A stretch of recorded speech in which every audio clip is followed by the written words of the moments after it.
Rizik Syihab, malam itu saya sudah tayangkan, dia menginstruksikan atau dia menghimbau, dia menyuruh untuk masyarakat melakukan pemberontakan kepada negara. Karena melihat hasil pilpres ini, mungkin nggak terima jagoannya kalah, saudara. Dan bahayanya, ada orang-orang yang bahkan sudah mendeklirkan, mengatakan dengan tegas bahwa siapapun aja yang mengkritik, bahasanya yang benci, tapi di dalam kurung yang mengkritik pun akan dianggap sebagai yang benci, itu adalah iblis. Bahaya nggak kira-kira? Dan ini dilontarkan oleh anak kecil loh.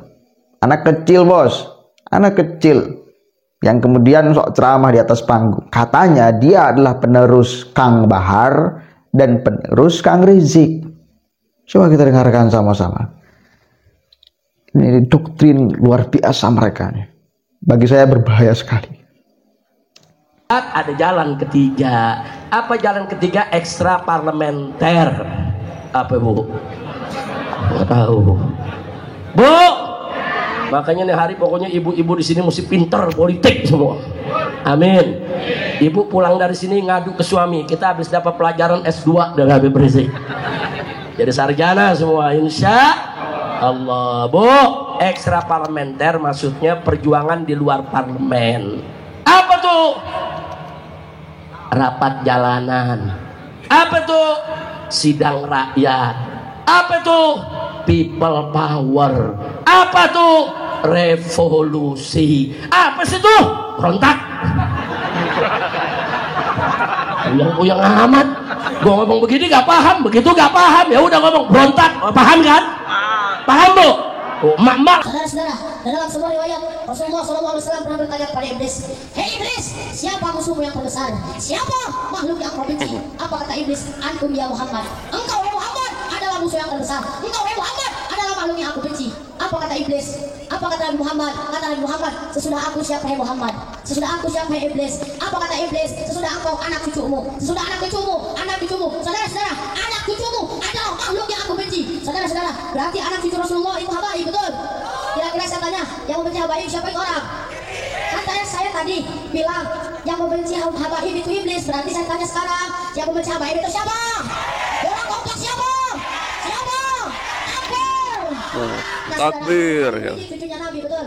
Beliau darah daging Rasulullah. Berjuang agama bangsa dan negara. Beliau dakwah pagi sore malam untuk meneruskan dakwah-dakwahnya. Saya tanya kira-kira yang membenci Habib Rizik siapa itu orang? Yang membenci Habib Rizik siapa itu orang? Betul. Angkat tangan semua, angkat tangan, takbir. Takbir. Nah begitu juga Habib Bahar, betul. Beliau daripada anak darah daging Rasulullah. Beliau berjuang agama bangsa dan negara. Kira-kira saudara, yang membenci beliau siapa itu orang? Yang memenjarakan beliau siapa itu orang? Yang memenjarakan beliau siapa itu orang? Betul. Akbar. Akbar. Sallu ala Nabi. Saudara-saudara, Allah Rasul, hum izrati, khaliqum min tinati, tas'ilul mukazzibin, fazlihim ma'hababulahum, man abkhatahum man abkhatahullah. Mereka keluargaku, mereka anak cucuku, mereka diciptakan dari tanahku. Celakalah bagi orang yang mendustakan keutamaan mereka. Celakalah bagi orang yang mendustakan kemuliaan mereka. Man abkhatahum man abkhatahullah. Siapa orang cintainya, Allah cinta padanya. Tapi sebaliknya, kalau ada orang yang membenci habaib, maka Allah akan benci padanya. Allah Rasul sallallahu alaihi wasallam, man abkhatana halal bait, fasallallahu yaumal qiyamah yahudiyan, ila insama wa salah, qala insama wa salah. Apa kata Nabi? Barang siapa yang membenci kami, menzalimi kami, ahlul bait, anak cucu Rasulullah, engkau sakiti, engkau zalimi, kelak di akhirat akan Allah bangkitkan bersama orang Yahudi, saudara. Akbar, akbar. Siapa lawan? Siapa lawan? Gila ada yang bertanya, insama wa salah, walaupun dia salat, walaupun dia puasa, qala insama wa salah. Tapi kalau dia benci keturunanku, membenci anak cucumu, saja seperti itu, apalagi menyakiti dan menzalimi anak cucu Rasulullah sallallahu alaihi wasallam. Allah Rasul, al-adun nas, paling laknatnya manusia, paling bangsatnya manusia, man lam yaktasil billah, walam yaktasil bil ulama. Paling laknatnya manusia, paling bangsatnya manusia adalah manusia yang tidak berhubungan denganmu, tidak berhubungan dengan Allah, dan tidak berhubungan dengan cucu-cucu Rasulullah sallallahu alaihi wasallam. Takbir, takbir, takbir. Ngeri nggak sih? Ngeri nggak kira-kira doktrin-doktrin mereka itu? Iblis bos, iblis.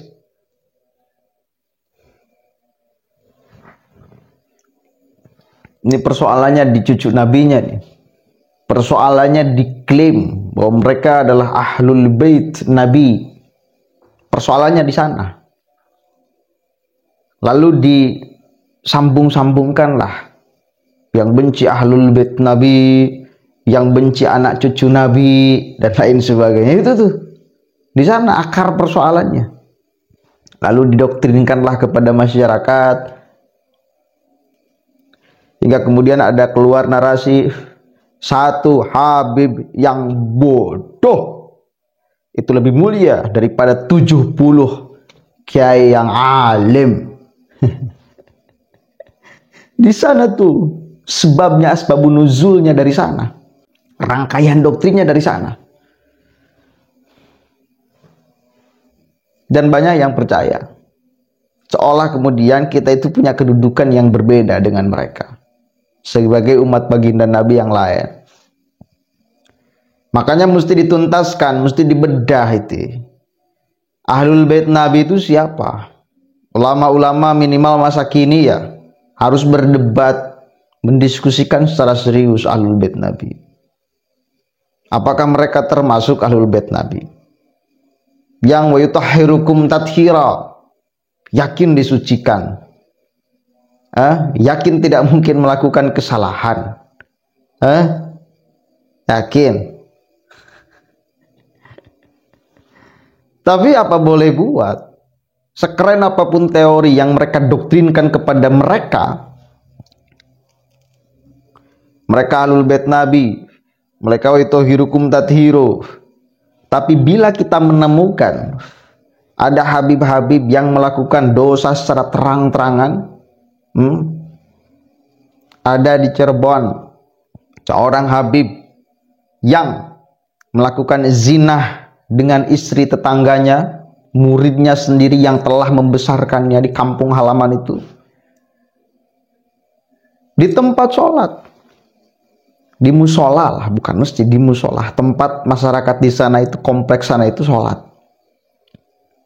Jinah bos, brengsek kayak itu, brengsek kan, biadab kayak itu, biadab kan, dosa nggak kira-kira itu? Batal nggak klaim kesuciannya? Batal bos. Lalu masih mau menganggap bahwa mereka manusia-manusia suci yang wa yutahhirukum tathiro, yang dijamin oleh Allah. Enggak. Kan pada akhirnya kesemuanya dong. Siapa yang membenci cucu-cucu Nabi, maka dia adalah iblis. Semuanya. Di sini awal mula doktrinnya itu. Untuk nakut-nakuti masyarakat yang awam di dalam agama khususnya, yang fanatik luar biasa. Dan sayangnya di Indonesia masih banyak orang-orang awam. Dalilnya pengen mendapatkan keberkahan, dalilnya pengen mendapat ridho Allah. Bagus dalilnya, cuma konteks untuk mendapatkan ridho Allah, untuk mendapatkan keberkahan, ini seringkali banyak yang keliru, saudara. Dengan mencium kaki Kang Bahar misalnya, dengan mengafirmasi seluruh ucapan para HBM, meskipun menginstruksikan untuk melakukan pemberontakan, ya itu efeknya tuh.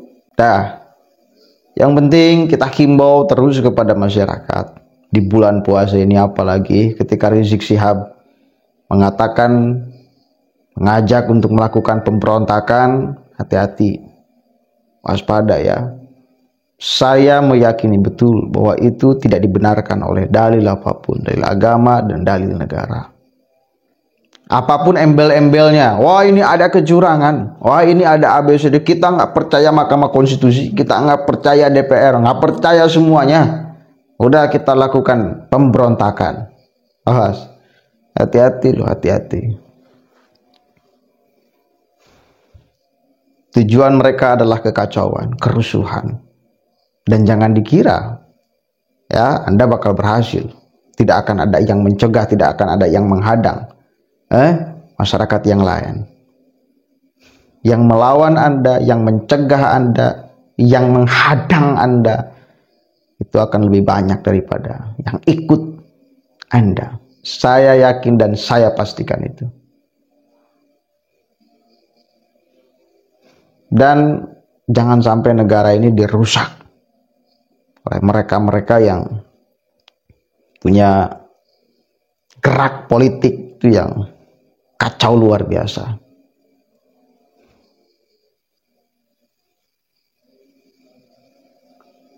Mau ngomong rasis imigran zaman nggak enak lagi, tapi kalau diomongkan mereka keterlaluan lagi. Serba salah kita. Lah, mudah-mudahan ada manfaatnya dan mudah-mudahan masyarakat kita semakin cerdas di dalam melihat provokasi mereka sebagai provokasi, bukan sebagai petuah, bukan sebagai pencerahan, tapi penggelapan, saudara. Dan jangan kita ikuti. Assalamualaikum warahmatullahi wabarakatuh.